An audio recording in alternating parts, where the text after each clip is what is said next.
بسم اللہ الرحمن الرحیم۔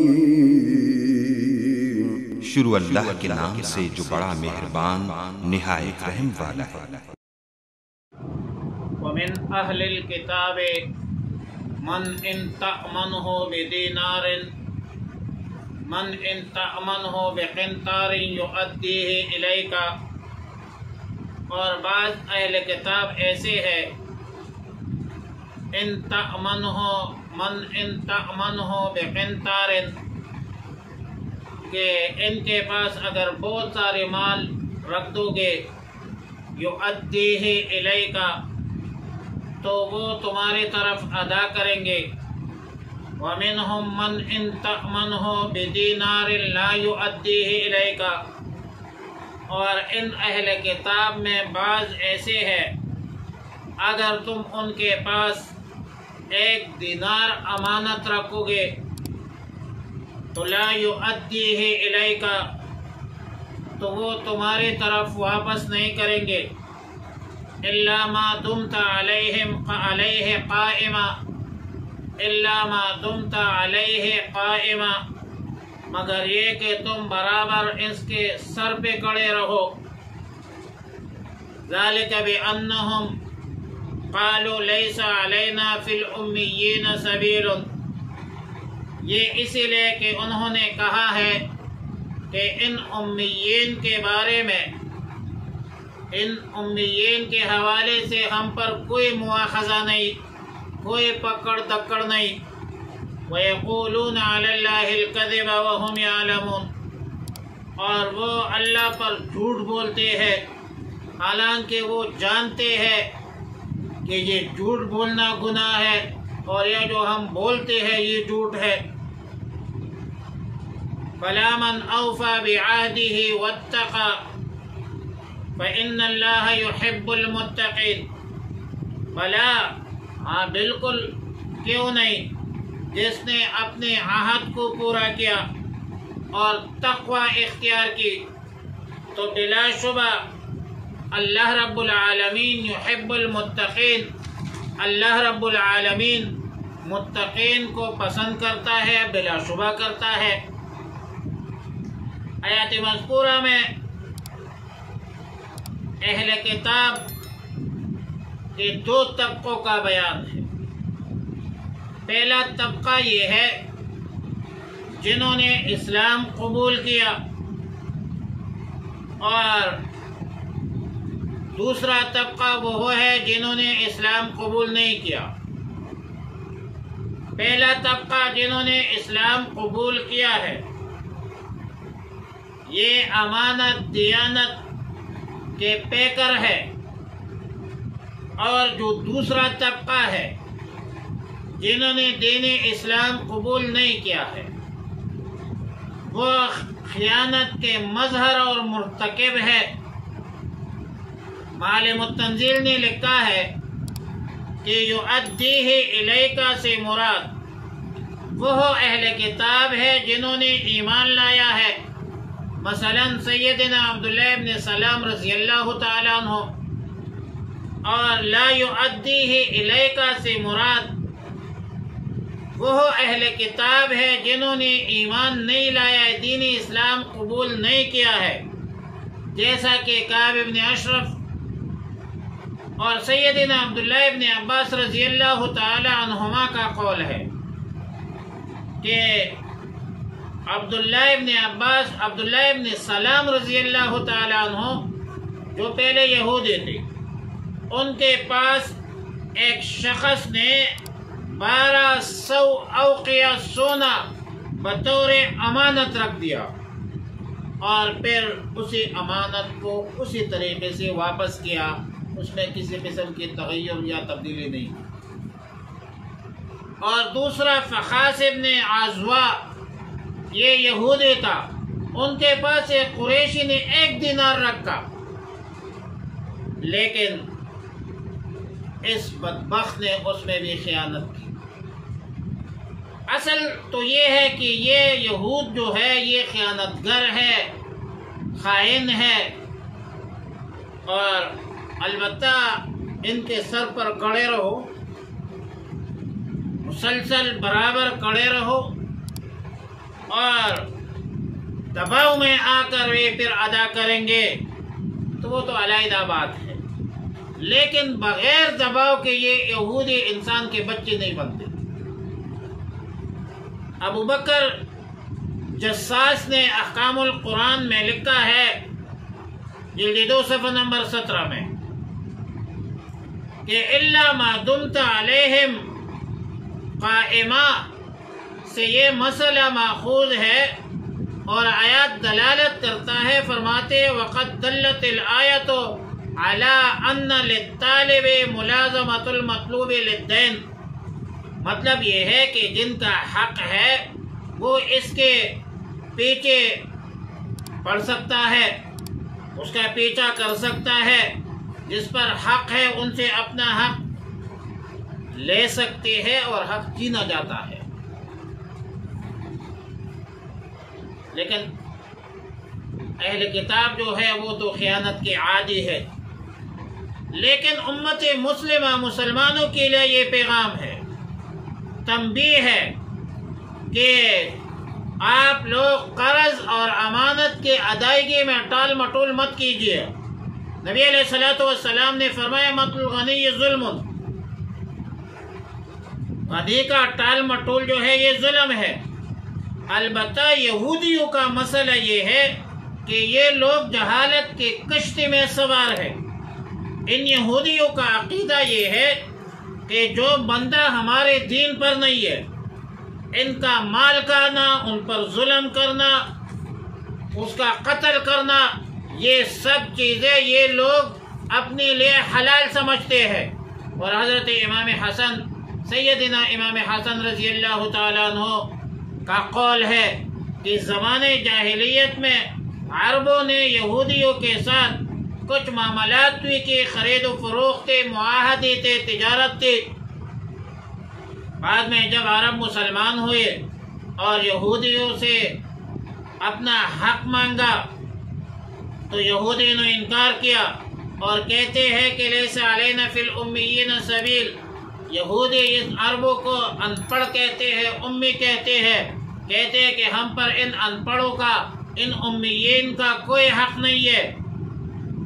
ایک طرف معاہدات ختم کی اور دوسری طرف یہ وعدہ، یہ دعویٰ کرتے ہیں کہ ہم نے اپنی کتابوں میں پڑھا ہے، یہ پڑھا ہے کہ ہم پر امیین کا کوئی حق نہیں ہے، ان کا مال کھانا ہمارے لیے حلال ہے، اور کہتے ہیں کہ ہم تو نحنو کیا احباؤہ، ہم تو ابناء اللہ و ہم تو اللہ کے لاڈلے ہیں۔ تو اللہ تعالیٰ نے ان کی تردید کی کہ وَيَقُولُونَ عَلَى اللَّهِ الْكَذِبَ، یہ جھوٹ بولتے ہیں، یہودی جو ہے اللہ پر جھوٹ بولتے ہیں اور جانتے ہوئے جھوٹ بولتے ہیں۔ معالم التنزیل اور تفسیر ابن کثیر نے لکھا ہے کہ حضرت سعید ابن جبیر رضی اللہ تعالیٰ عنہ سے منقول ہے کہ جب اہل کتاب نے کہا لیس علینا فی الامیین سبیل، تو نبی علیہ السلام نے فرمایا کذبا اعداء اللہ، ان اللہ کے دشمنوں نے جھوٹ بولا ہے۔ اور پھر ایک اور بات، اہم بات، کہ اس میں مسلمانوں کے لیے بھی تنبیہ ہے کہ لوگوں کے مال و دولت، حرمت اور عزت کو اپنے لیے حلال مت سمجھو۔ کچھ قوانین، جاگیردار اور جعلی پیر، تانے کچہری کے ٹاٹ، یہ لوگوں کے مال و دولت کو اپنا مال سمجھتے ہیں، اپنے لیے حلال سمجھتے ہیں، یہ حرام ہے۔ نبی علیہ السلام نے فرمایا کہ الا لا یحل مال امرئ مسلم الا بطیب نفس منہ، خبردار حلال نہیں ایک مسلمان کا مال مگر طیب نفس اور خوش دلی کے ساتھ۔ اگر خوشی کے سے دیتے ہیں تو وہ علیحدہ بات ہے، اور اگر خوش دلی سے نہیں دیتے تو پھر وہ آپ کے لیے حلال نہیں ہے۔ البتہ ہدایہ کی نوعیت مختلف ہے۔ جو لوگ ہدیہ دیتے ہیں، کسی بزرگ کو خوشی سے دیتے ہیں، تو وہ تو حلال ہے، وہ علیحدہ مسئلہ ہے، ورنہ آج کل زبردستی سے لوگوں کا مال کھانا یہ ٹھیک نہیں ہے، اور پھر مجبور بھی کرتے ہیں بلکہ بلیک میل کرتے ہیں۔ یہ یہودیوں کا طریقہ واردات ہے، یہ مسلمانوں کو یہ کام چھوڑنا چاہیے۔ بلا من اوفى بعهده واتقى فإن الله يحب المتقين۔ حضرت علامہ آلوسی رحمہ اللہ فرماتے ہیں کہ یہ جواب ہے، بلا جواب لقولهم ليس علينا في الأميين۔ اور اگلی آیت جو ہے من اوفى بعهده علیہ جملہ مستانفہ ہے، مطلب یہ ہے کہ والمعنی بلا علیہم فی الامیین سبیل، کہ یہ بات نہیں ہے کہ ان امیین کے مال و دولت کو حرام طریقے سے کھانے اور رکھنے پر کوئی مواخذہ نہیں ہے۔ کیوں نہیں ہے؟ بالکل ہے، کسی انسان کا مال آپ حرام طریقے سے ناحق طریقے سے کھائے اور آپ پر مواخذہ نہیں ہوگا، ضرور ان پر مواخذہ ہوگا۔ یہ اللہ کے محبوب نہیں ہے، یہ اللہ کے مبغوض ہے، بلکہ اللہ کے مبغوض ترین لوگ ہیں۔ اور من اوفا بعہدہ کے حوالے سے حافظ مادودین ابن کثیر نے لکھا ہے کہ لیکن من اوفا بعہدہ واتقى منكم يا اہل الكتاب الذي ما هداكم عليه من الإيمان بمحمد صلى الله عليه وسلم إذ بعث كما أخذ العهد والميثاق على الأنبياء وأممهم بذلك، اور واتقى محارم الله واتبع طاعته وشريعته التي بعث بها خاتم رسله وسيدهم فإن الله يحب المتقين۔ مطلب یہ ہے کہ یہ یہودی تو اپنے آپ کو محبوب سمجھتے ہیں، اور بھائی اللہ کا محبوب وہ ہے جو اللہ کے عہد کو پورا کرے۔ عہد و پیمان میں یہ شامل تھا کہ تم نبی آخر الزمان خاتم النبیین محمد عربی صلی اللہ علیہ وسلم پر ایمان لاؤں گے اور گناہ بھی نہیں کروں گے، لیکن بدبخت تم نے تو شرک شروع کیا اور حرام کو حلال قرار دینا شروع کیا۔ تم نے تو حقوق اللہ اور حقوق العباد پامال کی۔ تم کیسے اللہ کے محبوب ترین بن سکتے ہو؟ بدبخت تم بتاؤ کہ اللہ تعالیٰ ایک مشرک کو، ایک کافر کو، ایک فاسق کو کیسے پسند کرتا ہے، کیسے پسند کرے گا، کیسے محبت کرے گا؟ فَإِنَّ اللَّهَ عَدُوٌّ لِلْكَافِرِينَ، اللہ تعالیٰ تو کافروں کا دشمن ہے۔ تم کیسے اپنے آپ کو اللہ کے محبوب سمجھتے ہو اور اللہ کے نزدیک معزز سمجھتے ہو؟ تم حقوق اللہ پائمال کرو، حقوق العباد پائمال کرو، لوگوں کے حرام کا، حرام مال دولت کا، اور کہتے ہو کہ ہم اللہ کے محبوب ہیں۔ یہ کیسے ہو سکتا ہے؟ پھر تم وعدہ شکن ہو۔ عہد و پیمان کے پاسداری بڑی انسانیت ہے۔ تمہارے اندر تو انسانیت کے طور طریقے نہیں ہے،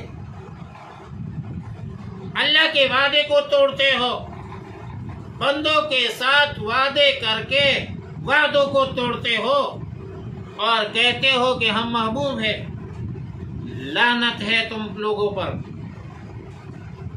اللہ کے محبوب متقین ہے جو اپنے آپ کو شرک، کفر اور گناہوں سے محفوظ کرتے ہیں، بچاتے ہیں، اور مسلمانوں کو تعلیم دی کہ دین اسلام میں عہد، ایفائے عہد اور معاہدہ ایک اہمیت کا حامل مسئلہ ہے۔ سورہ بنی اسرائیل میں فرمایا وَأَوْفُوا بِالْعَهْدِ إِنَّ الْعَهْدَ كَانَ مَسْئُولًا، عہد و پیمان کو پورا کرو، بلا شبہ، بلا شک و شبہ عہد و پیمان کے بارے میں پوچھا جائے گا۔ قیامت کے دن باقاعدہ باس پرس ہوگی، بلکہ وعدہ خلافی کو توڑنا یہ تو حدیث کی روح سے منافقت کی علامت قرار دی گئی ہے۔ آیت المنافق ثلاث، اذا وعد اخلف واذا اؤتمن خان واذا قال کذب۔ جب وہ وعدہ کرتا ہے تو وعدے کو پورا نہیں کرتا، وعدے کی مخالفت کرتا ہے منافق، امانت رکھ کو خیانت کرتا ہے، اور جب بات کرتا ہے تو پھر اس حوالے سے پھر وہ جھوٹ بولتا ہے۔